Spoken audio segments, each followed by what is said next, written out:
Okay, dear friends, good evening. First of all, I am extremely sorry for getting late today.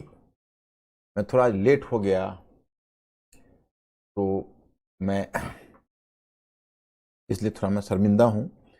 और पहले आपका question मैं करता हूँ, 5 क्वेश्चंस। पहला क्वेश्चन, निम्नलिखित विकल्पों पर विचार कीजिए। 1, युद्ध के पश्चात भारत को डोमिनेंट स्टेटस दिया जाएगा। दूसरा, युद्ध के बाद भारत को संविधान निर्माण का अधिकार होगा। थर्ड, भारत के देशी सरकार को भारत की सुरक्षा का दायित्व मिलेगा। ये 3 ऑप्शन है, आपको चुनना है। उपरोक्त में से क्रिस मिशन के विषय में क्या सत्य है, इसको देखिए।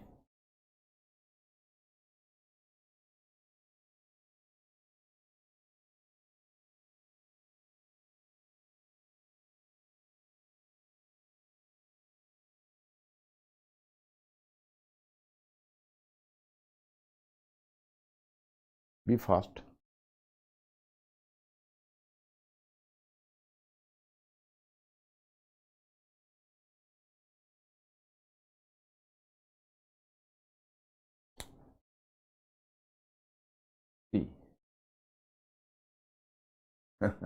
युद्ध के बाद पश्चात भारत को डोमिनेंट दिया जाएगा, दैट इज करेक्ट। युद्ध के बाद भारत को संविधान निर्माण का अधिकार होगा, दिस इज ऑल्सो करेक्ट।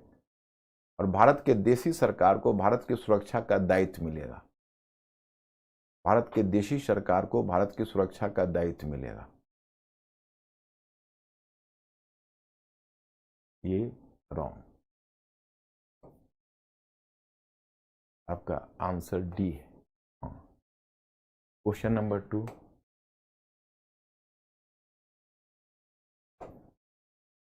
व्यक्तिगत सत्याग्रह में विनोबा भावे को प्रथम सत्याग्रही चुना गया था, दूसरा सत्याग्रही कौन था? Be fast my students.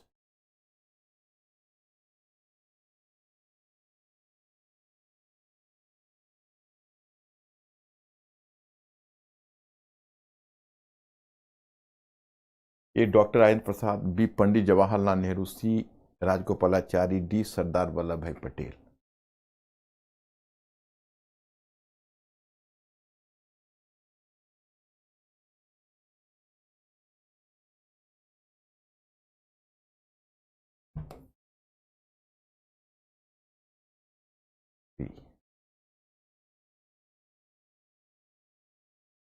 वर्ष 1939 में कांग्रेस को छोड़ने के पश्चात सुभाष चंद्र बोस ने किस दल की स्थापना की? माय स्टूडेंट्स, इस क्वेश्चन को करिए।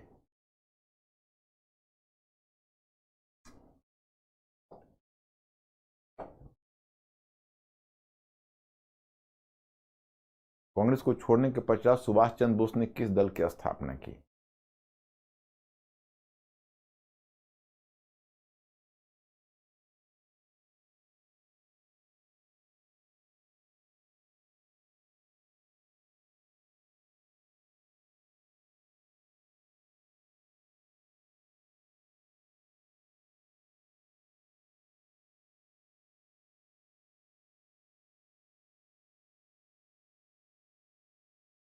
Yes, B is the correct answer.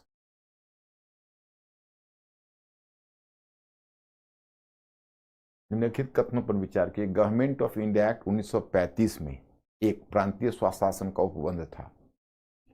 दूसरा, एक संघीय न्यायालय फेडरल कोर्ट की स्थापना का उपबंध था। 3, केंद्र में अखिल भारतीय संघ का उपबंध था।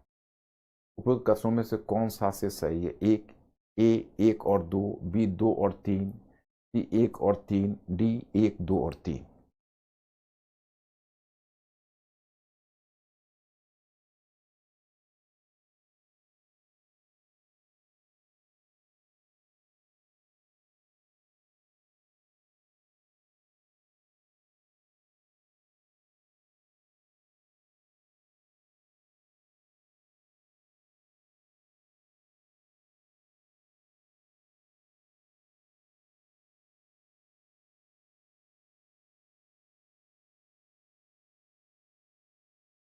प्रांतीय स्वशासन का उपबंध था, एक संघीय न्यायालय की स्थापना का उपबंध था, केंद्र में अखिल भारतीय संघ का उपबंध था। Yes, correct.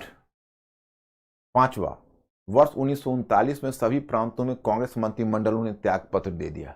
रीजनिंग, कांग्रेस ने द्वितीय विश्व युद्ध के संदर्भ में वायसराय के जर्मनी के विरुद्ध युद्ध घोषित कर देने के निर्णय को स्वीकार नहीं किया। वर्ष 1939 में सभी प्रांतों में कांग्रेस मंत्रिमंडलों ने त्यागपत्र दे दिया। रीजनिंग: कांग्रेस ने द्वितीय विश्व युद्ध के संदर्भ में वायसराय के जर्मनी के विरुद्ध युद्ध घोषित कर देने के निर्णय को स्वीकार नहीं किया।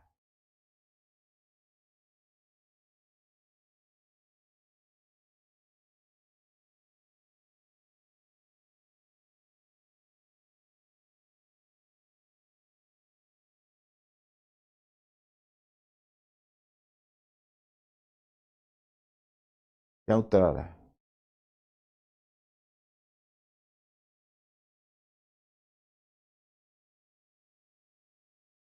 वर्ष 1939 से प्रांत कांग्रेस मंत्रियों ने त्यागपत्र दिया। कांग्रेस ने द्वितीय विश्व युद्ध के संदर्भ में वायसराय के जर्मनी के विरुद्ध युद्ध घोषित कर देने के निर्णय को स्वीकार नहीं किया। नहीं, सही, बिल्कुल सही कहा, करेक्ट है। भारत इसके लिए नहीं किया था, तुम लोग बिल्कुल करेक्ट हो। बल्कि भारत को युद्धरत राष्ट्र घोषित कर दिया था इसके लिए। जर्मनी के युद्ध की घोषणा की, उससे भारत को कोई लेना देना नहीं था। बिल्कुल सी क्वेश्चन आंसर, यस। तो मैं स्टूडेंट्स, तो कल हम लोगों ने जहां छोड़ा था वहीं से आगे बढ़ते हैं ऊपर। हाँ, इस क्वेश्चन को किया है बच्चों ने, पूछो अंकुर। इन्होंने क्वेश्चन किया है बच्चों ने, क्वेश्चन हो गया है।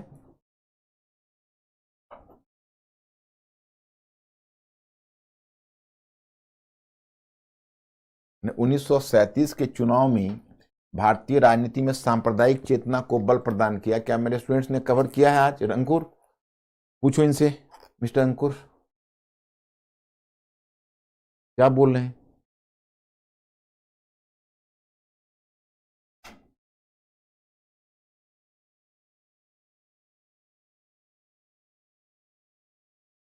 क्यों नहीं? 1937 के चुनाव में भारतीय राजनीति सांप्रदायिक चेतना को बल प्रदान किया। परीक्षण कीजिए। तो अगर मान लो इसको शुरू करना है तो पहले पंक्ति ये कर सकते हो कि 1937 के चुनाव ने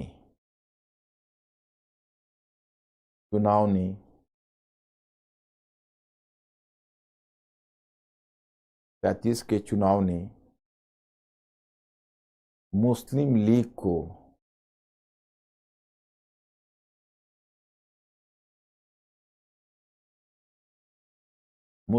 एवं जिन्ना को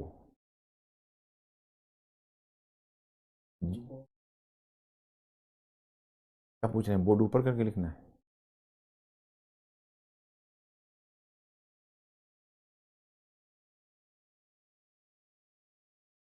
मुस्लिम 1937 के चुनाव ने मुस्लिम लीग एवं जिन्ना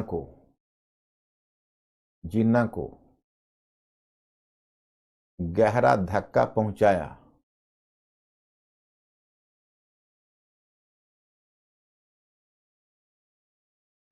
तथा उन्हें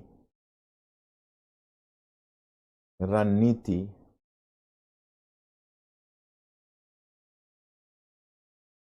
बदलने के लिए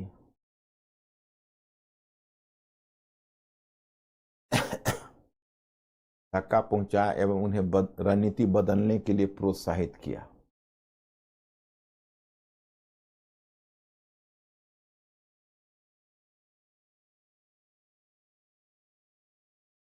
मुस्लिम लीग में जिन्ना को गहरा धक्का पहुंचाया तथा उन्हें रणनीति बदलने के लिए प्रोत्साहित किया। रणनीति बदलने के लिए प्रोत्साहित किया, यह आपकी शुरुआत हो गई। अब मुस्लिम लीग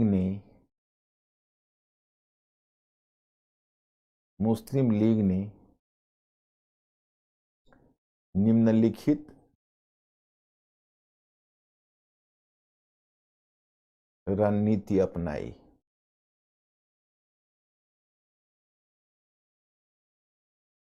डैश देकर उसको पहला दे दो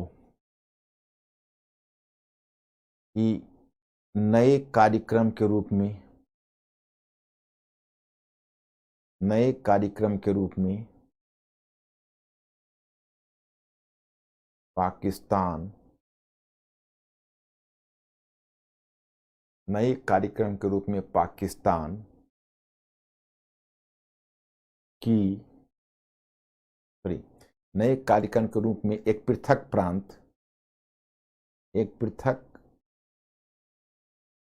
प्रांत का प्रस्ताव लाहौर अधिवेशन में लाया।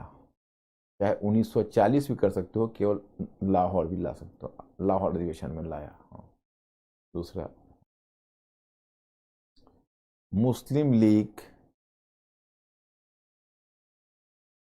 मुस्लिम लीग का सदस्यता शुल्क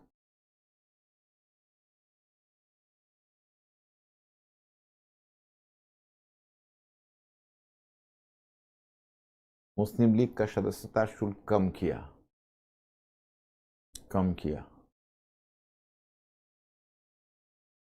का सदस्यता शुल्क कम किया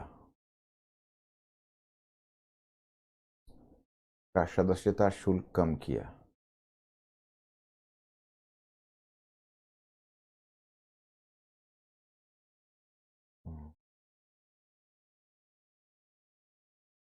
का सदस्यता शुल्क कम किया। नेक्स्ट वन, मुस्लिम लीग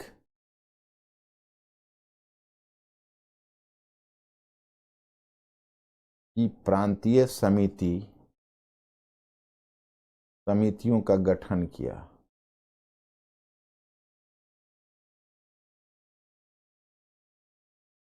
किया। इस प्रकार मुस्लिम लीग के द्वारा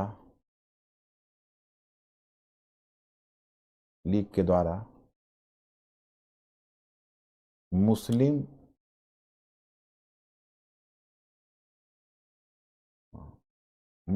लीग, इस प्रकार मुस्लिम लीग के द्वारा मुस्लिम जनमत पर नियंत्रण स्थापित करने के लिए, मुस्लिम जनमत पर प्रभाव, नियंत्रण नहीं, प्रभाव, थोड़ा ऊपर कर देता हूं फिर,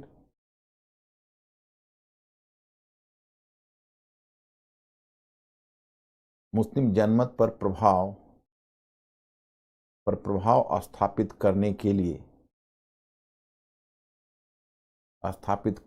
लिए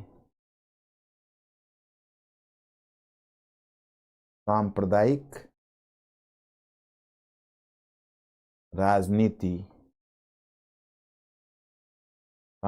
राजनीति एवं प्रचार कार्य पर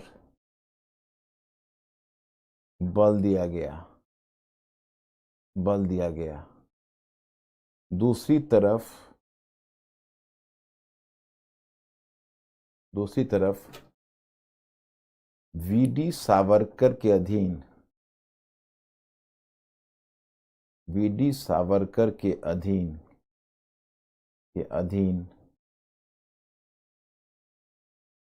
अधीन हिंदू महासभा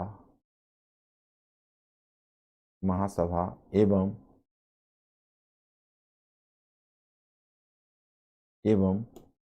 एम.एस. गोलवलकर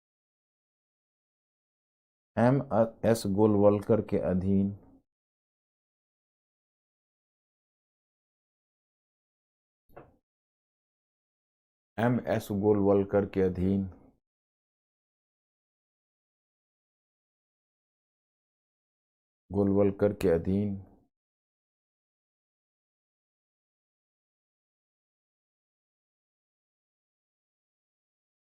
राष्ट्रीय स्वयंसेवक संघ ने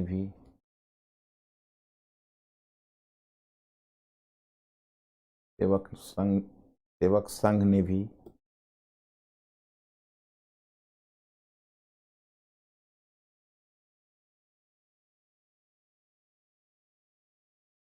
अपना प्रचार कार्य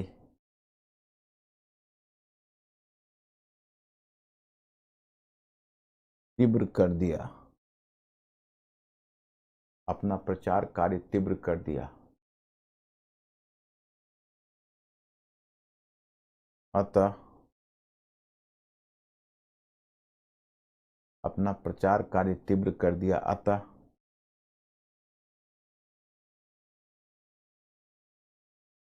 अतः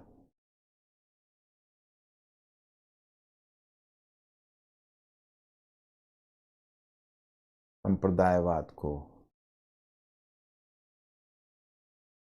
प्रोत्साहन मिला, संप्रदायवाद को प्रोत्साहन मिला। इसी तरह से उत्तर लिखना था। उत्तर लिखना कोई बहुत बड़ी बात नहीं होती, तुम ट्राई करो, धीरे धीरे सीख जाओगे। देखो, अगर तुम्हारा कॉन्सेप्ट क्लियर है तो उत्तर लिखना मुश्किल थोड़ा है।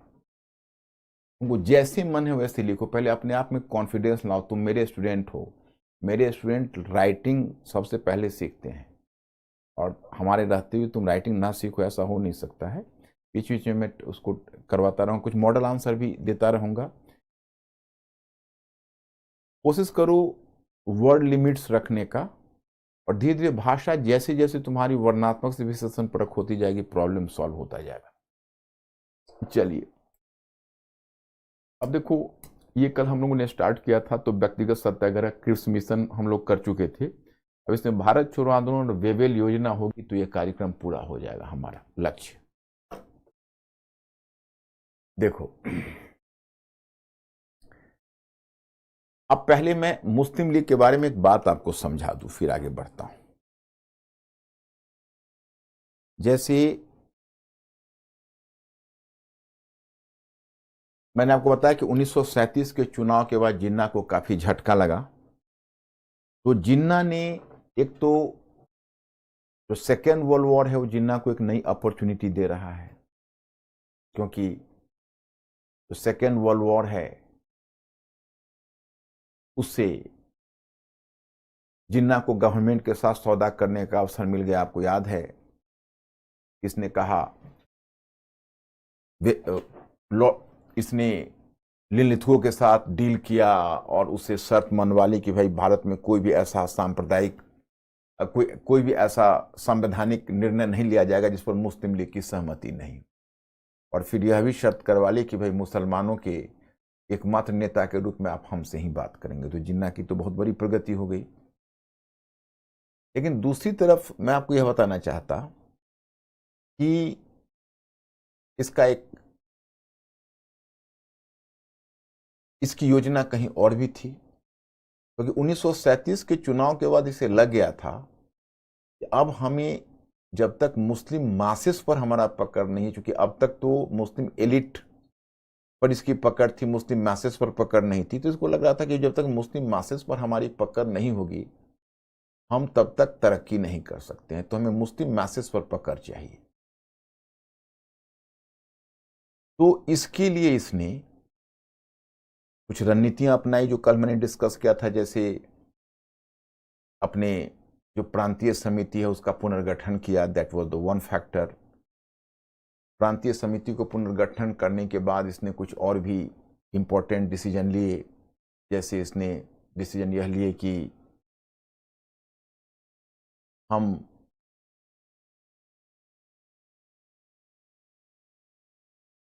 इसका डिसीजन ये था कि भाई हम प्रांतीय समितियों के पुनर्संगठन की बात तो कर ही रहा था, इसके अलावा इसने ये भी कहा कि भाई हम कुछ भी ऐसा,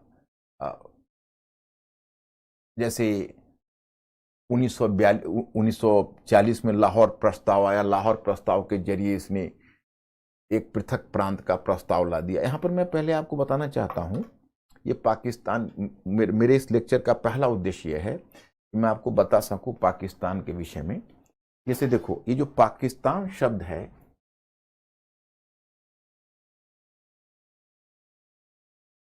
ये पाकिस्तान शब्द इसने जन्म नहीं दिया। ये पाकिस्तान शब्द का जन्मदाता जिन्ना नहीं है। मैं आपको बताना चाहूंगा कि जिन्ना ने 1940 में जो लाहौर प्रस्ताव लाया, क्योंकि जिन्ना ने यह देखा कि भाई 1937 के चुनाव में हमारी पराजय का एक बहुत बड़ा कारण यह है कि हमारे पास कोई कार्यक्रम नहीं है। जब तक हमारे पास कोई कार्यक्रम, निश्चित कार्यक्रम लेकर नहीं आएंगे अपने मासेस के पास, क्योंकि मैंने आपको बताया था कि चुनाव में उसकी हार क्यों हुई थी। चुनाव में उसकी हार ये इसलिए हुई थी क्योंकि उसने 1932 इससे पहले जो उसने 1929 के जो दिल्ली घोषणा पत्र में 1400 सांप्रदायिक मांगे लाई थी, उन सारी मांगों को लगभग सांप्रदायिक पंचायत ने स्वीकार कर लिया था। तो जिन्ना के पास तो कोई मुद्दा ही नहीं था, अब कौन सा मुद्दा लेकर वो जाता। तो चुनाव में उसको करारी मात हो गई। तब 1940 में उसने सोचा कि भाई मैं एक नया प्रस्ताव ऐसा लाता हूं जहां पर मुस्लिम मासेस को हम संगठित कर सकेंगे, और भी कुछ रणनीति बनाई, जैसे मुस्लिम लीग की सदस्यता शुल्क कम कर दी जाए, जो कल मैं आपको बता चुका हूं, या उसकी प्रांतीय समितियों का गठन किया जाए। लेकिन उसने लाहौर प्रस्ताव लाया। लाहौर प्रस्ताव में उसने पृथक मुस्लिम प्रांत, उसने जो टर्म का प्रयोग किया है वो मैं आपको बताता हूं, अंग्रेजी में किया है सेपरेट मुस्लिम स्टेट। उसने जो शब्द का प्रयोग किया हुआ है सेपरेट मुस्लिम स्टेट और स्टेट्स।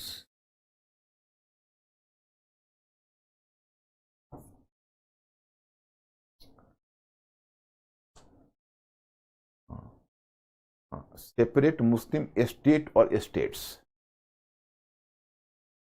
मतलब यहां पर जो दो शब्द का प्रयोग किया गया वो दो शब्द था, जो पृथक मुस्लिम प्रांत अथवा प्रांतीय, इन शब्दों का प्रयोग किया। पाकिस्तान शब्द का कभी प्रयोग नहीं किया। पाकिस्तान शब्द का जो प्रयोग करने वाला है उसका नाम है चौधरी रहमत अली। पाकिस्तान शब्द का जो प्रयोग किया है उसका नाम है चौधरी रहमत अली। और चौधरी रहमत अली ने 1933 में, इसने 1933 में चौधरी रहमत अली ने पाकिस्तान शब्द का प्रयोग किया 1933 में। और 1933 में इसने पाकिस्तान शब्द का प्रयोग किया जब वह, ये चौधरी रहमत अली कौन था, तो यह एक कैम्ब्रिज ग्रेजुएट था, कैम्ब्रिज यूनिवर्सिटी में पढ़ता था, ग्रेजुएट था। तो उसने पाकिस्तान शब्द का प्रयोग किया था। पाकिस्तान में 5 शब्द है, गौर करना। P for Punjab, A for Afghanistan, तो अफगानिस्तान का मतलब वर्तमान अफगानिस्तान नहीं, उत्तर पश्चिम सीमा प्रांत जहां पर अफगान जनसंख्या थी। तो P for Pakistan, P for Punjab, A for Afghanistan, के फॉर कश्मीर, और एस फॉर सिंध, और इस्तान फॉर बलूचिस्तान। ये 5 स्टेट थे। लेकिन मैं आपको बताऊं कि देखो, चौधरी रहमत अली ने केवल पाकिस्तान की परिकल्पना नहीं की थी, बल्कि चौधरी रहमत अली की जो ओरिजिनल योजना थी वह थी कि भारतीय उपमहाद्वीप में कम से कम 3 स्वतंत्र मुस्लिम राज्य होंगे। उसका नाम उसने दिया, एक को कहा पाकिस्तान, एक उसका कहना था कि एक होगा मुस्लिम स्टेट, वो होगा पाकिस्तान, और दूसरा उसने कहा कि बंगाल और असम को मिला के उसने नाम दिया मुल्क ए बंगाल, जिसमें उसको मानना था कि मुल्क ए बंगाल में बंगाल और असम होगा, ये मुस्लिम प्रांत होगा स्वतंत्र। और तीसरा कहा उस्मानिस्तान। उस्मानिस्तान, उस्मानिस्तान किसको कहा पता है? हैदराबाद को कहा। 3 मुस्लिम बहुल प्रांत होंगे, एक होगा पाकिस्तान, दूसरा होगा मुल्क बंगाल, और तीसरा प्रांत होगा उस्मानिस्तान। उस्मानिस्तान का मतलब हुआ हैदराबाद। तो कहा कि ये 3 स्वतंत्र मुस्लिम राज्य होंगे, और ये 3 मुस्लिम स्वतंत्र राज्य स्वतंत्र होंगे। उसने यह कहा कि भाई इनके साथ ये तीनों स्वतंत्र राज्यों के बीच आपस में कोई न कोई एक सहमति या गठबंधन होगा। उसने 3 राज्यों की चर्चा की, एक पाकिस्तान हुआ, एक मुल्क बंगाल हुआ, एक उस्मानिस्तान होगा, इनके बीच परस्पर समझौता होगा।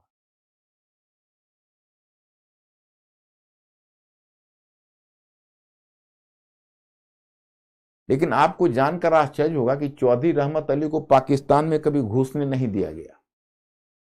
जो चौधरी रहमत अली वो पाकिस्तान से बाहर तड़प कर मर गया, उसको अंदर कभी जाने नहीं दिया गया, क्योंकि जो उसके हुक्मरान थे उनको लगता था कि भाई अगर यह जाएगा तो भड़काएगा पाकिस्तानी लोगों को, कहेगा कि देखिए भाई, आपका कश्मीर इंडिया में रह गया, आपका असम इंडिया में रह गया, हैदराबाद का पता ही नहीं है, किस तरह से आपके हुक्मरान ने कौन सा पाकिस्तान लाया, वो तरफ कर मर गया, उसको कभी अंदर नहीं जाने दिया। तो शुरू शुरू में पाकिस्तान शब्द का प्रयोग जिन्ना ने नहीं किया है। तो उसने लाहौर प्रस्ताव लाया था, तो उसने इन सेपरेट मुस्लिम स्टेट और स्टेट्स, अब देखो ये भी गौर करने वाली बात है, उसने भी केवल ये नहीं कहा था कि एक मुस्लिम प्रांत, एक स्वतंत्र मुस्लिम राज्य होगा, एक से अधिक भी हो सकता है, इसलिए स्टेट शब्द का प्रयोग किया। क्यों? क्योंकि उधर जो बंगाल में जो फजलुल हक था, वह बंगाल की आइडेंटिटी को लेकर बड़ा कॉन्शियस था कि भाई हम आपके साथ नहीं भी जा सकते हैं। तो कहीं ना कहीं बंगाली नेशनलिस्ट को भी उसको खुश करना था, तो उसने एक से अधिक की संभावना भी बता दी। तो किसी आलोचक ने सच ही कहा है, एक तरह से अगर आप कहिए तो लाहौर प्रस्ताव में बांग्लादेश की नींव पड़ गई, क्योंकि भविष्य में बंगाल को आपने एक उम्मीद दे दी कि भाई आप अलग भी हो सकते हो। एक आलोचना इस आधार पर होती है लाहौर प्रस्ताव की।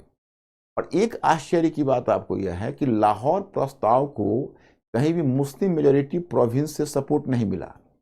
अगर लाहौर प्रस्ताव को सपोर्ट भी मिला तो मुस्लिम माइनॉरिटी प्रोविंस से, मतलब ना तो पंजाब ने सपोर्ट किया न बंगाल ने। वैसे ये जरूर है कि लाहौर प्रस्ताव में सिकंदर हयात खान गया था, रोल भी प्ले किया था, लेकिन वहां से लौटा तो जब छोटू राम और पूछा, अब वो घबरा रहा है कि भाई कहीं ऐसा न हो कि हमारा जो इक्वेशन है वो इक्वेशन खराब हो जाए जाट के साथ और सिखों के साथ, क्योंकि वो तो हिंदू थे। उसने तुरंत अपना हाथ पल्लू झाड़ लिया जिन्ना से कि हम उनके साथ नहीं।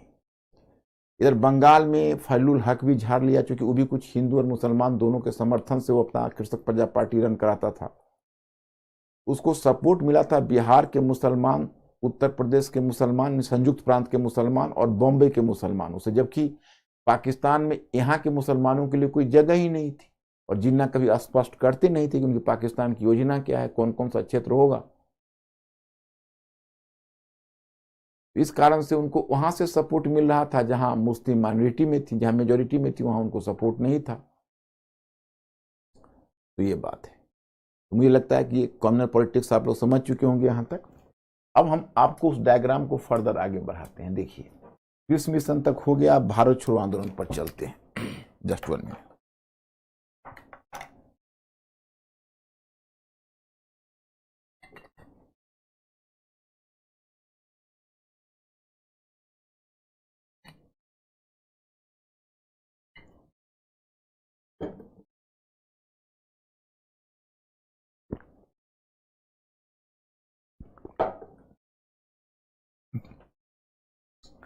जैसे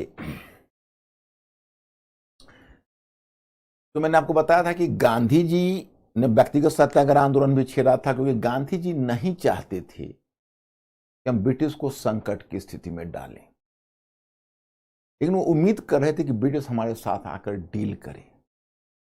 ब्रिटिश डील नहीं कर रहे थे। अंत में क्या हुआ कि जापान ने मलेशिया और सिंगापुर पर हमला किया। मलेशिया सिंगापुर से लोग जान बचाकर भागे, आर्मी भाग गई, वहां के सिविलियंस को जापानियों की कृपा पर छोड़ दिया। इधर क्रिप्स मिशन आया, उसे गांधी जी निराश हुए। क्रिप्स मिशन की विफलता ने सिद्ध कर दिया कि ब्रिटिश डील करने के लिए नहीं है स्थिति में। जो एडवर्ड क्रिप्स आया था वो व्यक्तिगत तौर पर गांधी जी को बहुत सम्मान करता था। गांधी जी को सम्मान करने के बाद भी वह कुछ कंसेशन देने के लिए तैयार नहीं था, क्योंकि चर्चिल ने उस पर बेतरह दबाव डाल रखा था, जो ब्रिटिश प्रधानमंत्री था। तीसरी बात यह हुई कि क्योंकि सेकेंड वर्ल्ड वॉर चल रहा था, उसमें अमेरिका भी साथ था और दक्षिण पूर्व एशिया में युद्ध हो रहा था। उधर चाइना भी उस युद्ध में था। तो जापानियों से लड़ने के लिए एशिया में कुछ ऑस्ट्रेलियन और अमेरिकन सेना उतारी गई। तो जो सैनिक कैंटोनमेंट थे, एक तो जिस क्षेत्र में वो थे उस क्षेत्र में लोगों ने परेशानी महसूस की। दूसरा, सारा अनाजों का सप्लाई उनको गया, जिस कारण से बंगाल में अनाजों की स्कार्सिटी हो गई और अकाल की स्थिति उत्पन्न हो गई। इसका अलग असंतोष था। एक दूसरा मुद्दा उभर कर आया कि कि सेकेंड वर्ल्ड वॉर ने बहुत सारे सामाजिक वर्गों पर बहुत बड़ा दुष्प्रभाव छोड़ा था।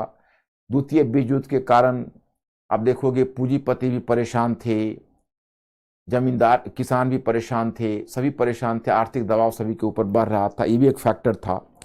और एक फैक्टर यह था कि चूंकि उस समय एक र्यूमर यह फैल गया था कि जापानी बंगाल की खाड़ी के रास्ते इंडिया में घुस सकते हैं, तो इस डर से बंगाल की खाड़ी में मछुआरों के जितने नाव थे उसको डुबो दिए गए थे।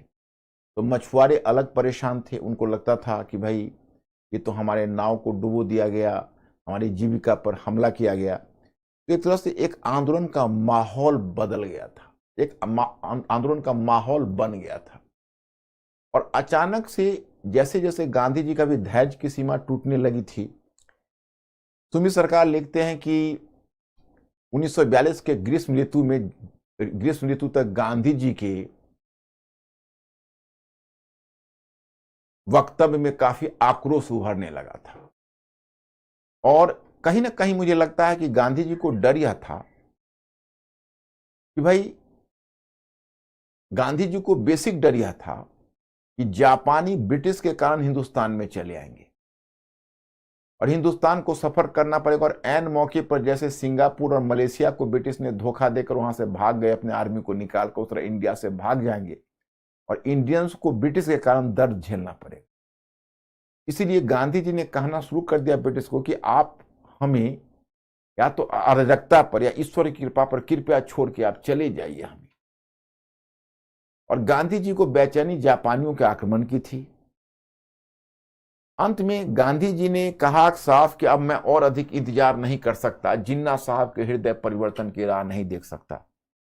एक वाकया है जो मैं आपसे शेयर करना चाहूंगा कि मौलाना अबुल कलाम आजाद उस समय कांग्रेस के अध्यक्ष थे। आजाद 1940 में अध्यक्ष बने थे और चूंकि सेकेंड वर्ल्ड वॉर था छिड़ा हुआ, तो उसके बाद अध्यक्ष के पद का फिर दोबारा चुनाव हुआ नहीं, तो 46 तक बने रह गए। तो 42 में वही अध्यक्ष थे। लेकिन अब कांग्रेस के पास कोई कार्यक्रम नहीं था। कांग्रेस कोई अखिल भारतीय आंदोलन आरंभ करना नहीं चाहती थी, क्योंकि जानती थी कि अभी सिचुएशन उसके लिए है नहीं। नेतागण कंफ्यूज थे, सभी के अलग अलग विचार थे। तो मौलाना आजाद उसमें कलकत्ता भी चले आए थे और उनकी बीबी बेगम जो थी वो सख्त बीमार थे। जो डॉक्टर से वार्ता हुई तो डॉक्टर ने कहा कि देखिए चंद दिनों का मेहमान है, तो इनको, ये चंद दिनों के मेहमान हैं, इनको छोड़ दीजिए। और यही बेहतर होगा, क्योंकि अब इनको कोई चिकित्सा, इनका कोई उपचार नहीं कर सकती। अगर ज़्यादा से ज़्यादा आप खर्च कर सकते हैं तो इनको खुश रखिए, इनके साथ समय स्पेंड करिए, क्योंकि अब ये 15-20 दिन या 25 दिन से ज़्यादा जिंदा नहीं, मतलब जीवित नहीं रह सकते। अब उनके लिए कितना ट्रायल मोमेंट था। वो बेगम जो उनका जीवन साथी थी वो मरने वाली थी, तो उन्होंने सोचा कि भाई अब शेष उसी के समय भी गुजारते हैं, क्योंकि पार्टी का तो भी कोई काम है नहीं। तो ये बेगम के साथ रहते थे, उनको मेडिसिन देते थे, उनको खुश रखने की कोशिश करते थे, तरह तरह की कहानियां सुनाते थे, कभी होली कुरान पढ़कर सुनाते थे। तभी गांधी जी का बुलावा आया कि मौलाना को बुलाओ। गांधी से जब मिलने गए तो गांधी जी ने कहा, मौलाना हम एक आंदोलन आरंभ करना चाहते हैं अखिल भारतीय, और हम एकदम इस आंदोलन के लिए तैयार हैं। अगर कांग्रेस हमारे साथ है तो हम कांग्रेस को साथ लेकर चलेंगे, नहीं तो हम अकेला खड़ा करेंगे इस आंदोलन को, लेकिन हम करेंगे ब्रिटिश को भारत अब छोड़ना पड़ेगा। तो मौलाना आजाद ने एक बार गांधी जी का चेहरा देखा, चूंकि उसमें का माहौल ऐसा था कि उनको लगता था कि अभी अगर कोई अखिल भारतीय आंदोलन आरंभ हो जाता है तो ब्रिटिश बड़ा उग्र दमन करेंगे। तो पहले उन्होंने गांधी जी का थोड़ा चेहरा देखा, उन्होंने पूछा कि बापू आपने अच्छे ढंग से सोच लिया है? ने बापू अच्छे ढंग से सोच लिया है का प्रतीकात्मक अर्थ यह है कि बापू आपने इसको अच्छे ढंग से सोचा है, मतलब वो डर नहीं रहे थे। उनको लग रहा था कि अभी आंदोलन का माहौल वैसा नहीं है। अभी अगर कोई भी अखिल भारतीय आंदोलन आरंभ किया जाएगा तो ब्रिटिश उसका ऐसा उग्र दमन करेंगे कि वो आंदोलन अपनी मौत मर जाएगा और इंडिया में बहुत कैजुअलिटीज हो जाएगी। तो वे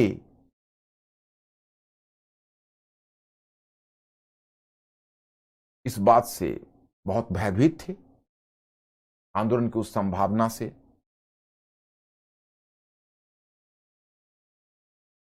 इस बात से अपने लिए भयभीत नहीं थे, भारतीय लोगों के लिए भयभीत थे कि भाई भारतीय की कितनी कैजुअलिटीज होगी, हजारों में लोग मारे जाएंगे। इसलिए उन्होंने कहा कि गांधी जी से कि बापू आपने सोच लिया है। गांधी जी ने कहा मैंने बिल्कुल बिल्कुल सोच लिया है और मुझे इसमें कोई कंफ्यूजन नहीं है कि हमें आंदोलन आरंभ करना है। तो बोले कि ठीक है, उनसे अनुमति ली, कहा कि मैं आ जाता हूं। और फिर यहां से गए और जाकर अपनी पत्नी से मिले अंतिम बार। कहा बेगम अब हमसे जन्नत में आपकी मुलाकात होगी, आप वहां मेरा इंतजार कर। और ये कह के निकल गए वहां और चले गए देश के काम। फिर गिरफ्तार होके वो जेल में गए। बेगम मर गई। यहाँ जब जेल से जब निकल कर आएंगे, तब जब उनको गाड़ियों का काफिला जब उनको लेके चल रहा होगा, तब वो कहेंगे कि हम अपने सबसे पहले बेगम से मिलना चाहेंगे और तब उनके बेगम के कब्र पर जाकर अपनी श्रद्धांजलि अर्पित करेंगे।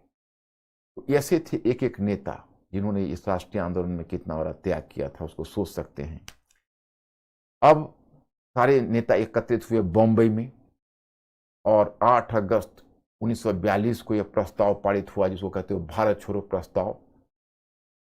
और उसमें गांधी जी की सबसे बड़ी बात है कि उसमें कई चीजों से गांधी जी अपने लीग से पीछे हट गए, जैसे मैंने अलग हट गए। उन्होंने 5 अगस्त को ही कहा कि हम आपसे अपनी अहिंसा नहीं मांग रहा, अगर आंदोलन आरंभ करने का मतलब हिंसा है तो हम हिंसा का खतरा भी मोल लेने के लिए तैयार हैं। उन्होंने यहां तक बयान दे दिया कि अगर हिंसा भी होता है तो भी हम पीछे नहीं हटें।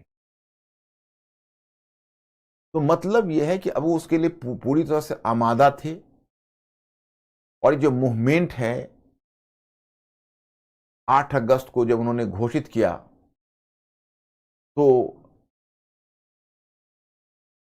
अगर आप गौर करके देखेंगे तो पहले से यह बात तय थी कि ब्रिटिश सरकार बिल्कुल ही कहर बनकर टूटेगी, और वही हुआ। 8 अगस्त को भारत छोड़ो प्रस्ताव पारित हुआ। 9 अगस्त की सुबह तक ऑपरेशन 0 आवर के तहत लिलित को उसमें वायसराय था, जितने भी चोटी के नेता थे सभी गिरफ्तार हो गए और गांधी जी को आगा खां पैलेस में कैद कर दिया गया तथा बाकी जो नेतागण थे वो सब को एक ट्रेन पर बैठाकर यहां से अहमदनगर के किले में भेज दिया गया। वह पहली पीढ़ी के नेता जिस समय गए और जिस समय ये प्रस्ताव पारित हुआ तो पहले बॉम्बे अशांत हो गया और 8 आप देखोगे कि 9 अगस्त से लेकर 14 अगस्त तक बॉम्बे अशांत रहा। वहां पर तोड़फोड़, रेलवे लाइन तोड़ना, बाकी चीजें शुरू हो गई। 10 अगस्त से 14 अगस्त तक कलकत्ता अशांत हो गया। 11 अगस्त को पटना सचिवालय के सामने ऊपर झंडा को सेक्रेटेरिएट के ऊपर लहराते हुए 7 लोग गोली के शिकार हुए, लेकिन मरते हुए भी झंडा को नीचे गिरने नहीं दिया। जो आप अभी भी आप देखेंगे वहां पर पुस्तक, एनसीईआरटी की पुस्तक पर भी वो तस्वीर है भारत के स्वतंत्रता आंदोलन के ऊपर, और आप पटना में देखेंगे उसका फिगर भी है, स्टैचू भी है, और कई जगहों पे स्टैचू उसका बना है। ये था सेक्रीफाइस लोगों का। लोग बिल्कुल ही, और 15 अगस्त के करीब यह फैल गया ग्रामीण क्षेत्र में और बिहार के भोजपुरी से यूपी के भोजपुरी क्षेत्र में फैल गया और बलिया और गाजीपुर में चीतू पांडे के नेतृत्व में एक समानांतर सरकार स्थापित हो गई। उधर बंगाल के मिदनापुर में एक जातीय सरकार स्थापित हो गई। उधर सतारा के में नाना पाटिल के अधीन एक समानांतर सरकार स्थापित हो गई। और इस तरह से पूरे ग्रामीण क्षेत्र में, उसको कर्नाटक पद्धति भी कहते हैं, किसान भी छापामार पद्धति से सरकारी संस्थानों पर हमला करते थे। लेकिन जैसे ही आंदोलन उग्र हुआ वैसे ही सरकार का भी दमन चक्र कहर बनकर टूटा। कहर बनकर सरकार का दमन चक्र टूटा, क्योंकि उसमें जो दमन चक्र हुआ वो भी अभूतपूर्व था।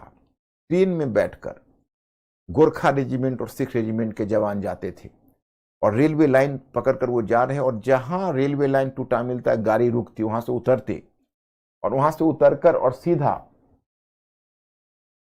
तब तक रेलवे पटरी का निर्माण पर मैकेनिक लग जाते, उधर शुरू हो जाता और उसमें घंटे 2 घंटे टाइम लगने हैं, तब तक वो पास के गांव में चले जाते और पास के गांव में जाकर, मतलब तब तक वो आसपास के गांव में चले जाते और पास के गांव में जाकर वे सीधा वहां पर हमला करते और जो लोग दिख जाते उनको गोली मार देते और गांव में आग लगा के निकल जाते। ऐसा उग्र दमन, हेलीकॉप्टर से गोलियां चलाई गई। तो जो दमन हुआ वो भी अपने आप में बहुत अभूतपूर्व दमन था। ऐसा कभी नहीं देखा गया था स्वतंत्र राष्ट्रीय आंदोलन के इतिहास में। लेकिन आपको जानकर आश्चर्य होगा कि जनता की तरफ से भी हिंसा हुई, गांधी जी ने कभी इसकी आलोचना नहीं की। गांधी जी ने इस हिंसा की घटना को कहा, यह सरकार के द्वारा की गई जो संगठित हिंसा है, वो सरकार के द्वारा की गई संगठित हिंसा के प्रति यह एक हताश प्रतिक्रिया है। सरकार के द्वारा की गई जो संगठित हिंसा है उसके विरुद्ध एक हताश प्रतिक्रिया है।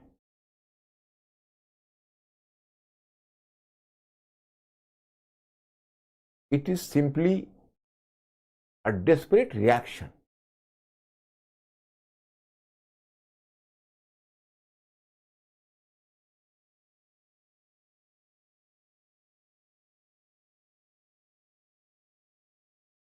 ओके,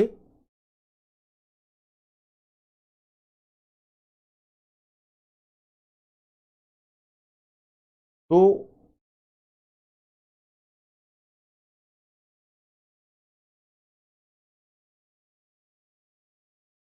जेल में ही गांधी जी थे तो उन्होंने एक अनशन रखा कि भाई इतनी हिंसा हुई है, इतने खून खराबे हुए हैं, हमको अपने आत्म से पश्चाताप करना चाहिए। हालांकि स्वास्थ्य उनका गिरने लगा, लेकिन जेल में ही उन्होंने मतलब अनशन किया। और एक बात और भी भारत छोड़ो आंदोलन के विषय में है कि भारत छोड़ो आंदोलन एकमात्र ऐसा आंदोलन था जिसको अधिकृत रूप में कांग्रेस ने वापस नहीं लिया, गांधी जी ने वापस नहीं लिया। ये स्वयं अपनी मौत मर गया लेकिन इसे वापस नहीं लिया।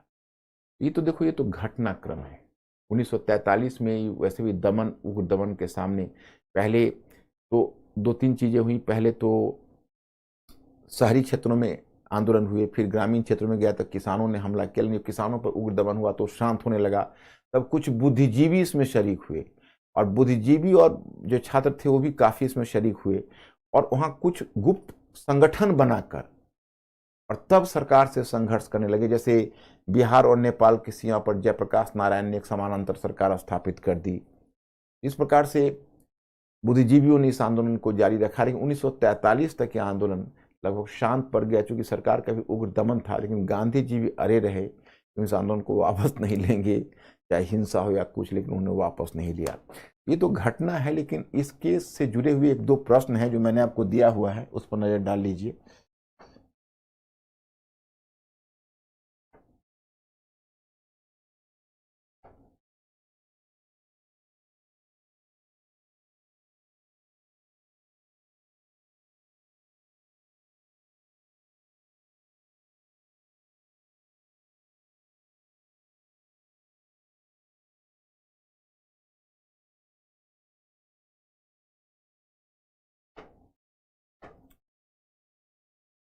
देखो, एक है भारत छोड़ो आंदोलन ने भारत की स्वतंत्रता के मुद्दे को प्राथमिकता की पहली सूची में ला दिया। ये क्वेश्चन बन सकता है, इसको देखो हमने बहुत अच्छे ढंग से डाल दिया है। टिप्पणी कीजिए, प्रश्न विश्लेषण। यह प्रश्न अपने स्वरूप में हाइपोथेटिकल है। कीवर्ड है भारत छोड़ो आंदोलन, भारत की स्वतंत्रता प्राथमिकता पहली सूची, टिप्पणी। ये कीवर्ड्स है, तो कीवर्ड्स को पहले मैंने सिलेक्ट करके दे दिया। मतलब ये राइटिंग का रूल्स आपको बता रहा है, क्योंकि यहाँ पर आप तो जानते हो कि ऑनलाइन वाले में लिख के दिखाने में थोड़ा आपके लिए भी टाइम टेकिंग हो जाता है। इसलिए मैं कोशिश करता हूँ कि ज़्यादा से ज़्यादा उत्तर मैं आपको मॉडल के रूप में भी दूं। तो भारत छोड़ो आंदोलन भारतीय स्वतंत्रता आंदोलन में एक महत्वपूर्ण मोड़ साबित हुआ। यह आंदोलन न केवल ब्रिटिश साम्राज्य के खिलाफ सबसे सशक्त और मुखर साबित हुआ, बल्कि इसने भारतीय स्वतंत्रता आंदोलन को प्राथमिकता की पहली सूची में लाकर रख दिया। इसे हम निम्नलिखित बिंदुओं के माध्यम से समझ सकते हैं। इस आंदोलन का स्वरूप इतना व्यापक रहा था कि इसने पूरे भारत को अपने आगोश में ले लिया। इतना ही नहीं, इस आंदोलन ने ब्रिटिश सरकार को यह स्पष्ट कर दिया कि अब भारतीय जनता स्वतंत्रता से कम किसी समझौते पर तैयार नहीं होगी। एक बिंदु ये हो गया, यहां पर देखो डॉट करके मैंने छोटा छोटा बिंदु में बांटा है। दूसरा, इस आंदोलन में काफी हद तक वर्गीय हितों को के शून्य हो जाने का संकेत मिला था। अब भारतीय जनता वास्तविक शत्रु को पराजित करने के लिए आपसी भेदभाव भुलाने के लिए तैयार थी। सबसे बढ़कर अब जब तक ब्रिटिश को ऐसा विश्वास था कि महात्मा गांधी के नेतृत्व में जो आंदोलन होगा वो अहिंसक आंदोलन होगा, परंतु भारत छोड़ो आंदोलन ने यह सिद्ध कर दिया कि भविष्य में जो आंदोलन होगा उसमें हिंसा और अहिंसा के बीच स्पष्ट भेद करना मुश्किल हो जाएगा। तो यह ब्रिटिश के लिए खतरे की घंटी थी। ये देखो तीसरा पॉइंट, यह आंदोलन कांग्रेस के पूर्व आंदोलन से भिन्न था, क्योंकि इस आंदोलन में पहली बार राष्ट्रवादी तथा साम्राज्यवादी शक्तियों के बीच समझौता रहित संघर्ष का चरम रूप दिखा दिया था। अब राष्ट्रीय आंदोलन की एकमात्र मांग स्वतंत्रता बन गई थी। अतः भारत छोड़ो के आह्वान के बाद पीछे नहीं मुड़ा जा सकता था। औपनिवेशिक सरकार के साथ भविष्य में जो भी वार्ता होनी थी वो सत्ता के हस्तांतरण के मुद्दे पर हो। तो थोड़ा सा आप लोग देखना, कहीं कोई दिक्कत हो तो पूछना। अंकुर ये सब ठीक है?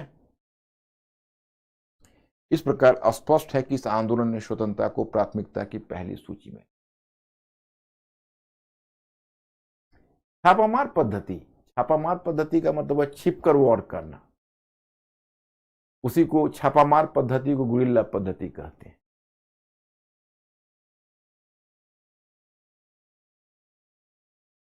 समानांतर सरकार का मतलब है कि एक अलग सरकार बनाना, कि हम इस सरकार को नहीं मानते, अपनी सरकार आप बना लीजिए, स्वतंत्र सरकार, कि भाई हमारी एक स्वतंत्र सरकार है, हम इस सरकार को नहीं मानते हैं, उसको कहते हैं समानांतर सरकार, पैरेलल गवर्नमेंट। जो स्वतंत्र सरकार आप बना लेते हो, अपनी सरकार को नहीं मानते हो, तो उसको पैरेलल गवर्नमेंट कहते हैं। अब हम आपको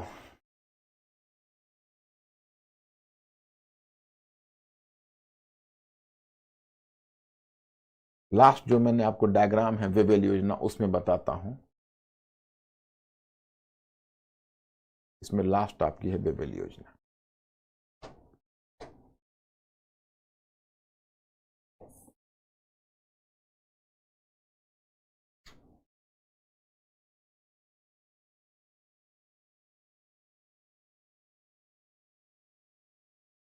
तो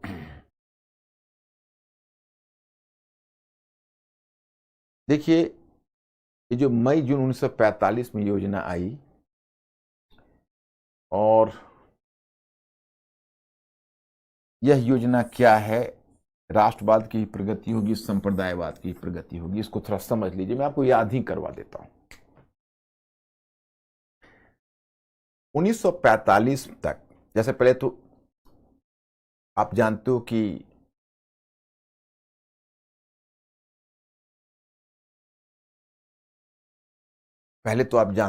कि